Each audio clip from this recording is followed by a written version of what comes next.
Thanks for joining us. I'm Kim Christensen. And I'm Kyle Clark. ICE is stepping up its tactics, detaining a family inside a courthouse today. First time we've heard of that here.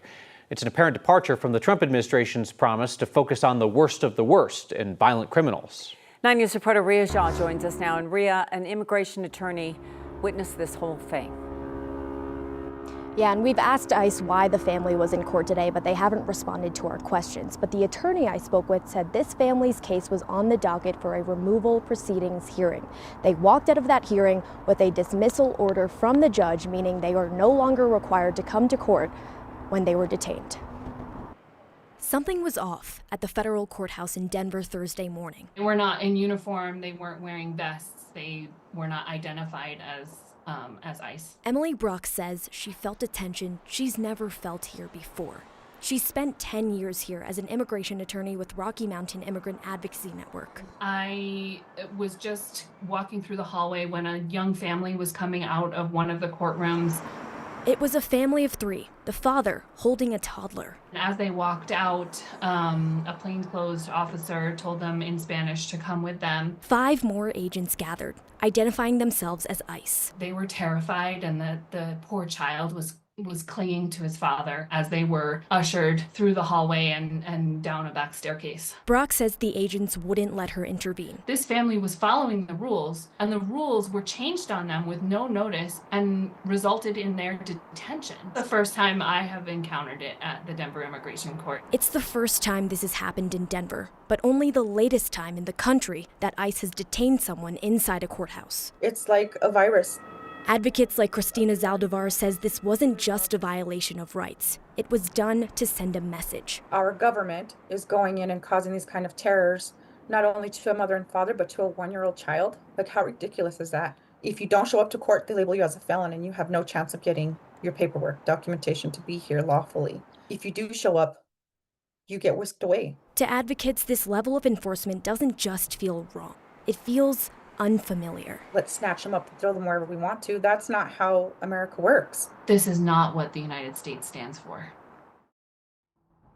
Advocates say families should still show up for their scheduled court hearings because if they skip those hearings, it could make things worse and even lead to an automatic removal order. Reporting live in Denver, Rhea Jha, 9 News. The Trump administration is out with a list of more than 500 so-called sanctuary jurisdictions, including some in Colorado, accusing those places of obstructing ICE and setting them up for punishment by the federal government. The list includes 15 cities in Colorado, including Denver, Boulder, and Aurora, and it includes 41 of Colorado's 64 counties. Each of those cities and counties will now get a notice from the Department of Homeland Security. The term sanctuary city or sanctuary state has no legal definition. Trump administration has talked about finding ways to single out those jurisdictions for retaliation, including the loss of federal funding. After several days of storms, most of the wet conditions have moved out today. We're looking ahead to a nice weekend with hopefully dry weather, clear skies. Kathy, everything we need. I know. I think everybody's ready for a break. The rain has been amazing, but this could go down as one of the wettest Mays on record if we continue along this trend over the next few days. The rain has come to an end west and south of Denver. A calm evening. Temperatures are cool in the 50s and 60s and will be a whole lot warmer tomorrow with the wind shift. On radar, we're tracking a few weak showers moving from the northwest along the spine of the Continental Divide down toward the New Mexico line. Thankfully, nothing severe today. No reports of hail. The storms with hail and rotation or outlook in that central Texas area. And so this is an area that we'll be watching for heavy thunderstorms during the overnight hours. In Colorado, back here along the Front Range, skies clear. We have a mostly sunny start to the day. A little bit of residual moisture could mean a couple of thunderstorms roll off the northern mountains and foothills between 2 and 4. They don't last long. They should stay below severe limits. So one more day where, there's the potential of a shower, and then we get that nice break over the weekend. Temperatures will bottom out in the low 50s with sunshine, a quick recovery tomorrow. We'll track the storm outlook for Friday coming up and let you know how warm we'll get both Saturday and Sunday. For the first time this year, state health officials are confirming a connection between measles cases. They believe this spread, and it happened on an international flight that landed at DIA. Just today, state leaders announced an adult who lives in Arapahoe County tested positive. That news comes 1 day after they say an unvaccinated toddler in the same county was hospitalized with the highly infectious disease. Both the toddler and the adult were on Turkish Airlines Flight 201, landed at DIA May 13th. A third person on that flight, who does not live in Colorado, had measles and was infectious at the time. State health officials are reaching out to everyone who may have been close to these 3 people on that international flight. They put out a list of places where this latest person with measles may have exposed people. You can find all of those as well as dates and times on 9news.com. Tonight we're learning more about the moments before an Aurora police officer shot and killed an unarmed man. This happened more than 2 weeks ago at an off-site parking lot near DIA. 9 News reporter Colton Chavez joins us now from APD headquarters after hearing from the chief today, Colton, where he defended that officer's actions. Yeah, Kyle, and what they did is they showed us both body camera footage, and also they let us hear the 911 calls from this incident to help them explain what caused the officer to use that deadly force. Now, as a warning, we are going to show you some of those videos and those 911 calls, and they can be difficult for some to watch. Hey, thank you very much for being here. More than 2 weeks later, Aurora Police Chief Todd Chamberlain is trying to explain how the situation escalated when an officer shot and killed an unarmed man. When this call initially came in by our reporting person, it was a very low-grade call. Chief Chamberlain says it started as a trespassing call. He's walking in and out of my office, trying to unlock people's car doors. Chamberlain says it took an officer more than 2 hours to respond.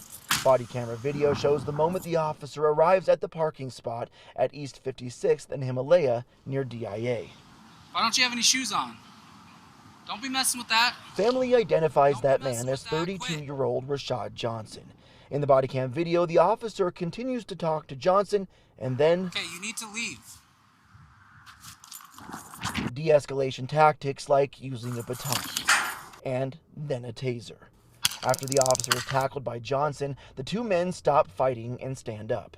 That's when the officer pulls out a gun and shoots Johnson. Get back! Parking lot employees were on the phone with 911 again when the officer pulled out his gun. The cop just shot him. We asked Chamberlain why the officer used deadly force on a man who was not armed. And I think the important part is that the absence of a weapon does not mean that there's an absence of danger by any stretch of the imagination. And there's still a deadly threat. And that deadly threat continued to unfold in this event. Chamberlain says additional officers arrived just minutes later, too late to help de-escalate this situation. Chief Chamberlain did tell us that that officer involved in this shooting has been with APD for the past 4 years. And ultimately, it will be the DA's office who chooses whether or not charges are filed against the officer. In Aurora, Colton Chavez, 9 News. The superintendent of Jeffco Public Schools is facing scrutiny tonight. This week, the teachers union announced a vote of no confidence for Tracy Dorland. They claim she's damaged the district's credibility and created deeper tension with the union. They point to a lack of communication with the community about the investigation into David Weiss. He's the former chief of schools who was under a criminal investigation for allegedly possessing child porn. He died from an apparent suicide. That investigation is still underway. This same union has endorsed all 5 members of the current school board over the last 2 election cycles. And that union-backed board is responsible for overseeing the superintendent. Superintendent Dorland sent us a statement saying that she is reflecting on the feedback and acknowledges that she needs to build trust with the teachers union. Democratic Governor Gabe Polus vetoed a bill today that would have prevented landlords from using digital algorithms to help set rents. Polus says he agrees landlords should not collude to artificially increase rental costs, but he said that's already illegal under state law. And he worries the bill would take some legitimate technology off the table for companies. Polus also vetoed a bill that would have prevented self-driving systems in commercial vehicles unless there's a person on board. He argued that tech could help make Colorado's roads safer. And this was a wild one. The governor vetoed a bill that would have prevented surprise billing by ambulance companies. It unanimously passed the state legislature. Every Republican voted yes, every Democrat voted yes. Polus said he believed the bill would raise insurance premiums and said the bill's language is unenforceable. Republican Congressman Gabe Evans is avoiding town halls with his constituents, but he appeared outside his district today in Denver to briefly defend his plan for Medicaid cuts. Protesters organized by a liberal group tried to drown Evans out as he defended the Republican budget plan. Our Marshall Zellnier tried to get answers about who will lose health coverage in Evans's district, which includes Adams and Weld counties. You've got illegal immigrants, you've got people who are ineligible for the program. Those are the ones who will be removed from the program.